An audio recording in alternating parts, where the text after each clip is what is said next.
In this video, I'm going to be talking about how many followers you need on TikTok to be able to go live. Now, to get the information from the official source, it's very simple. Just go out of TikTok, go into a web browser, and then on Google, I typed how many followers do you need to go live on TikTok. And you can see here it says 1,000 followers. In order to go live on TikTok, you need 1,000 followers and you need to be at least 16 years of age. And that is from an article from the 2nd of October 2021. So that's very recent. So some tips on how you can get some followers to get that 1,000 followers on TikTok is you want to be posting at least 3 times per day on your profile. The TikTok algorithm loves consistency, and the more you post, the more lucky you're going to get and the more views you're going to get, which means more followers. You also want to be making use of trending sounds and trending hashtags and things like that in your post. And you also want to be following the trends. So you can go onto the Discover page,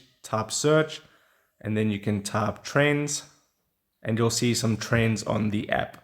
And you can also follow some official trend accounts like this account right here, Jera Bean, and she posts about all the trends. So if you hop on these trends, you'll be able to get a whole bunch of followers pretty quickly onto your TikTok profile and then reach that 1,000 followers, and then you'll be able to go live. So if this video helped you out, don't forget to drop a like on this and subscribe for more, and I'll see you in the next video. Take care.